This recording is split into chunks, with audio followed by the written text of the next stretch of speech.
بسم الله الرحمن الرحيم. الحمد لله رب العالمين،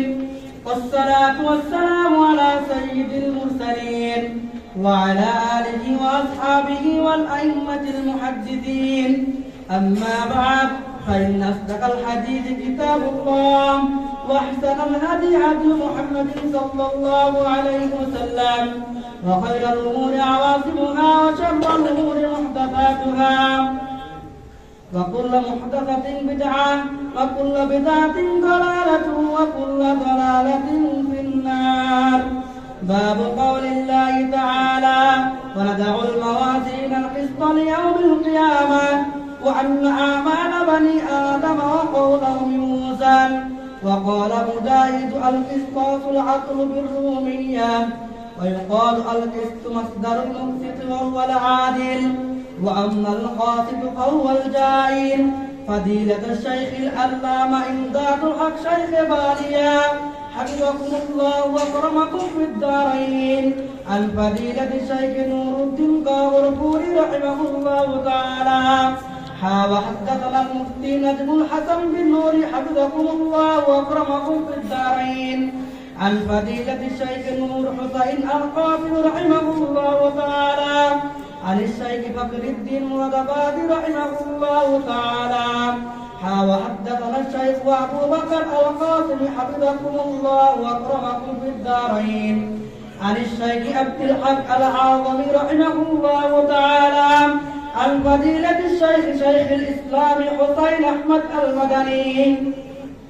عن فضيلة الشيخ شيخ الهند محمود الحسن الدوبندي، عن الشيخين الجليلين الكريمين، عن شيخ العلامة قاسم العلوم والخيرات محمد قاسم النانوتوبي، والشيخ العلامة فقيه العصر رشيد أحمد الجمجوجي، وهما يربيانه عن العارف بالله الشيخ عبد الغني المجددي، عن مولانا الإمام الحجة الشيخ محمد إسحاق الدغلبي، عن الشيخ عبد العزيز الدغلبي، عن العارف بالله شيخ ولي الله أحمد بن عبد الرحيم النقشبندي. قال أخبرنا الشيخ أبو طاهر محمد بن إبراهيم الكردي، قال أخبرنا والد الشيخ إبراهيم الكردي، قال قرأت على الشيخ أحمد القشاشي، قال أخبرنا الشيخ أحمد بن عبد القدوس المنشاوي، قال أخبرنا الشيخ محمد بن أحمد الرملي،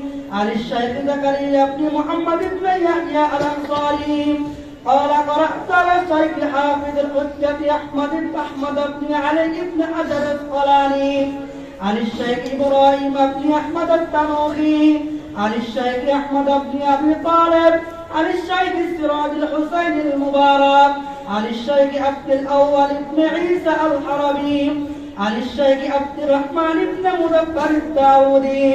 عن الشيخ أبو محمد عبد الله بن أحمد السرخسي، عن الشيخ أبي عبد الله محمد بن يوسف القرطبي، عن الإمام الجليل الحافظ الحجة أمير المؤمنين في الحديث أبي عبد الله محمد بن إسماعيل بن إبراهيم بن المغيرة بن البردسة الجوفي الأماني البخاري رحمهم الله تعالى. اللهم متعنا ببيوتهم وعلومهم أجمعين،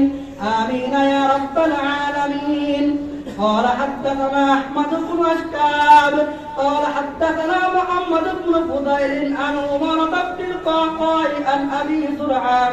عن أبي هريرة رضي الله تعالى عنه وعنهم أجمعين قال قال النبي صلى الله عليه وسلم: كلمتان حبيبتان إلى الرحمن وخفيفتان على اللسان ثقيلتان في الميزان، سبحان الله وبحمده سبحان الله العظيم.